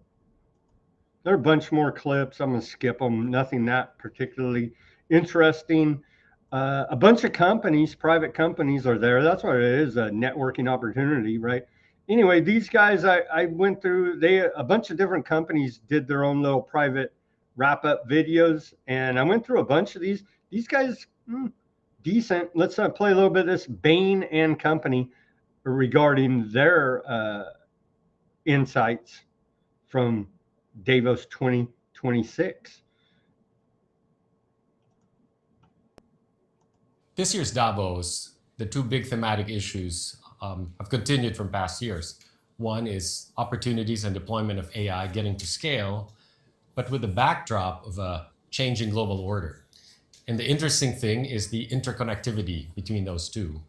That because of the changing global order, your choices on which firms to partner with on AI, where you place your stack, are totally influenced by how countries are operating and dealing with each other. This is the year that we are moving decidedly from a globalized neoliberal world to a post-global world. And the conversations are around the realities of...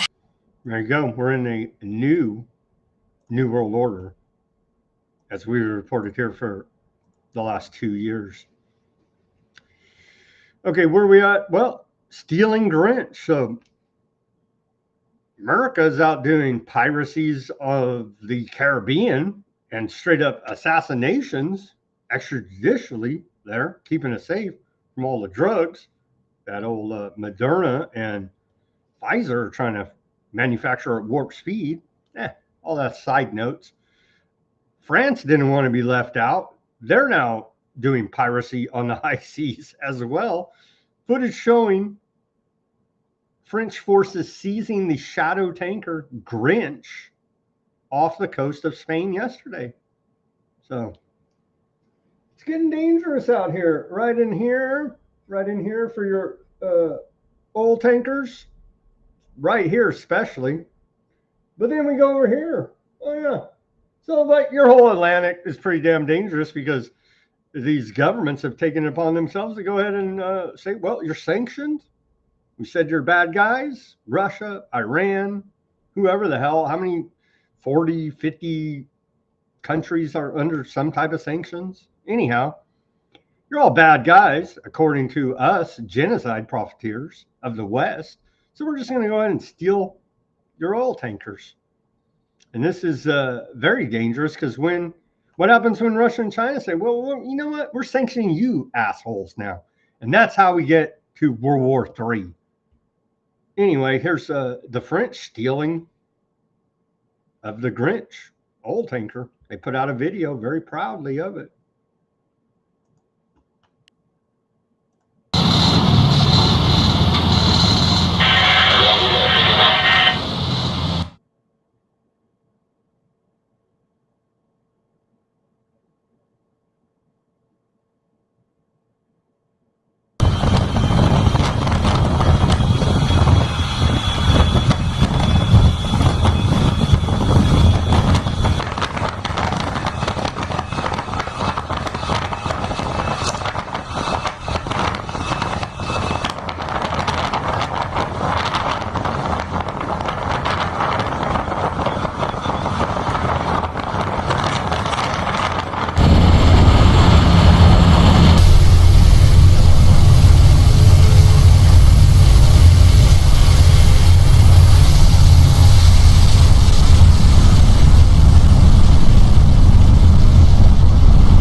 Okay, French Navy.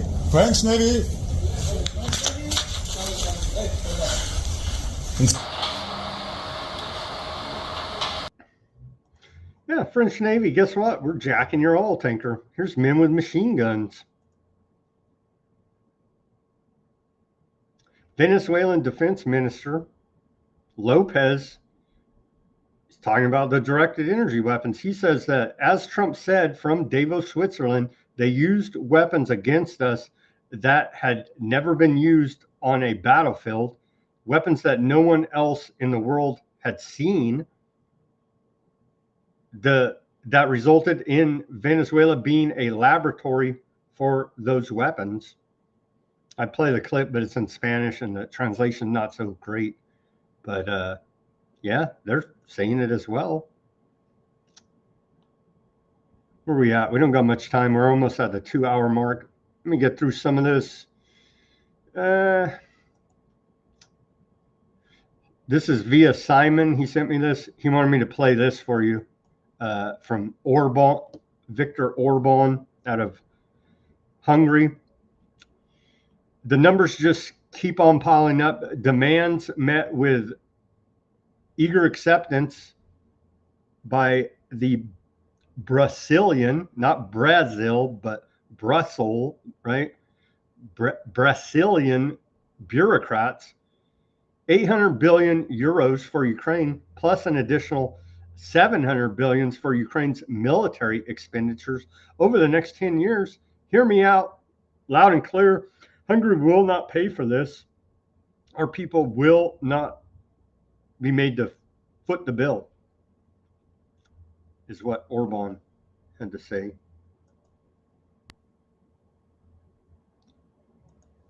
About the never-ending war. Well, more peace talks. They've come up short a lot, as we've been reporting here. We're praying for peace in Russia, Ukraine. Another meeting. Russia, Ukraine, and U.S. security talks begin in Dubai. So, or Abu Dhabi. I always think of, I don't know if you guys ever watched that cartoon. My daughter loves it, and my son actually. Garfield, the cartoon, right? The orange cat. And they have this little cat, the competing interest with Garfield for attention with their owner, John. Anyway, Garfield always says that he's going to ship Nermal, the other younger cat, than Garfield, to Abu Dhabi. I always think of that when talking about the Middle East for some reason. That comes into my head. Anyway, side note, India dumps U.S. treasuries, buys up gold to mitigate threats of U.S. sanctions, tariffs, and asset seizures. I don't know what would give them that idea. Piracy on the high sea? So the global south is pulling back here now. Trump and the West are creating a very uncertain shipping and investing environment here now, saying we are gangster capitalism, we're the big gun, and so do what we say, or we're just going to we'll kill you, we'll straight up steal your stuff, and that's the way it's going to be. We got the big guns. Oh, did you hear? We got directed energy weapons here now, as well as all the big guns.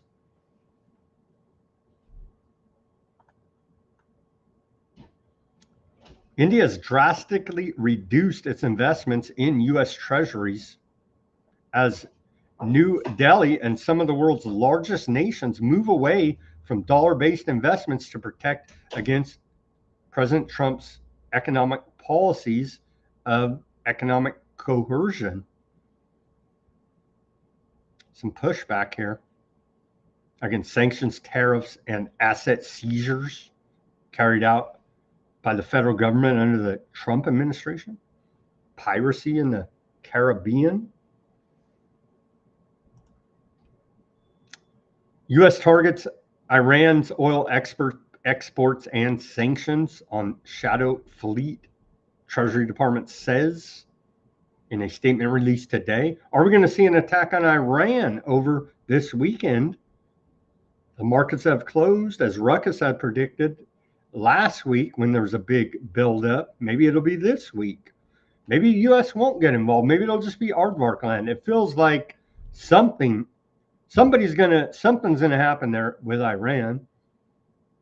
America's backed off a little bit. They say, well, Trump is saying, due to U.S. pressure, we saved 800 plus protesters that were going to be executed by the Iranian government as they failed in their color revolution to overthrow the Iranian regime, who are not good guys either. But hey, it was straight up Western operation trying to do regime change there. And it failed with many hell, Mike Pompeo told us that Mossad was there walking hand in hand with protesters on the streets of Iran. You know what I'm saying? So it's pretty well admitted by the West that they're in there trying to provoke a legitimate organic protest against economic conditions in Iran to a violent overthrow of the government. So it's admitted. Something else, it feels like we didn't get what we wanted out of that whole deal.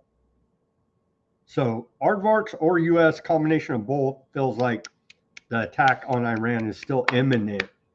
So as we wait, it may happen anytime this weekend, tonight, right now it may happen. We're waiting. There's a giant U.S. military buildup all right in here, right? All right in here, right? Same spots, all right in here, up to aardvark land, all right in here. Giant military buildup by America. So we're waiting. It looks like it's imminent still. But as we reported previously, aardvark land had advised Trump administration they weren't ready yet. So maybe when they all get ready, we can kick off a whole nother round of aardvark land Iran war again. And Lindsey Graham and the ghost of John McCain and all the rest of these genocide profiteers can have a big orgasm over it. Truly disgusting. Yeah, J.D. Vance said on the recent military buildup near Iran, we want to ensure we have options there are significant U.S. forces in the region, and some personnel could be at risk. Aren't they? But doesn't it feel like on another level, they're really all working together? We warned them we were going to strike their nuclear facility. They warned us they were going to strike our base over there, right? And everybody's like, oh, well, nope. Yeah. So at one level, they're our worst enemy in the world. Another level, they're working behind the scenes to coordinate the theater of war.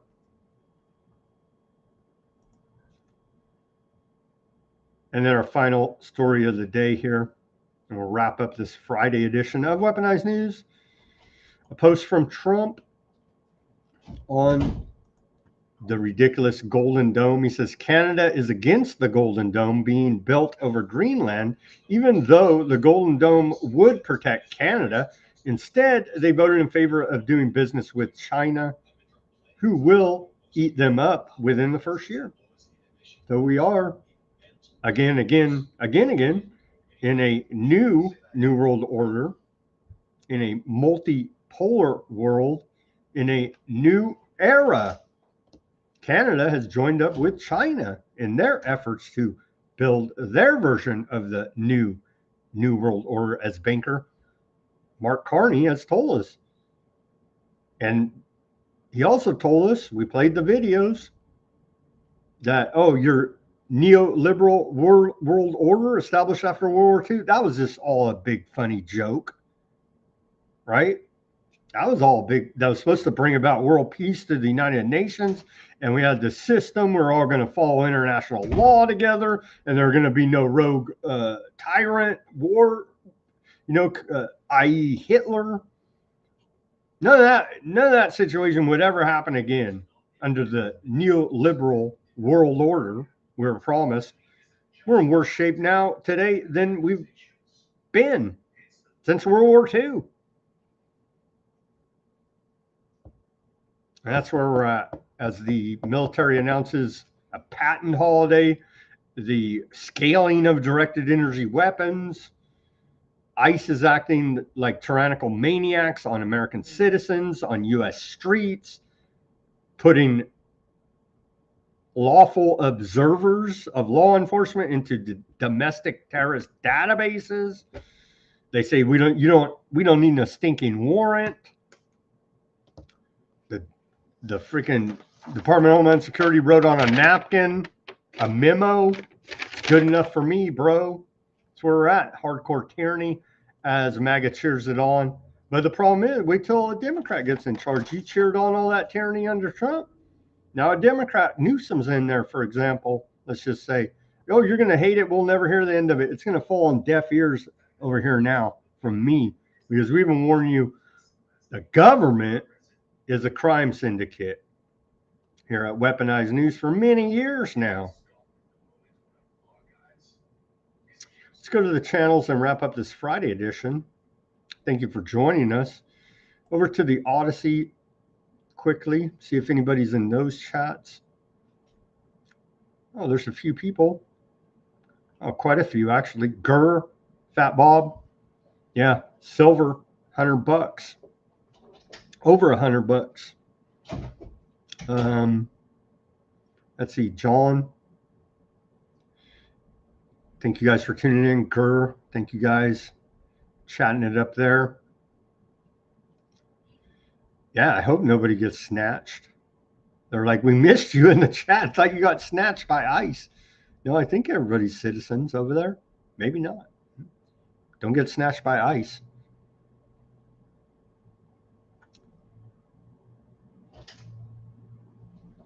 Bob's saying Odysee's been messing with him, or I can't even post.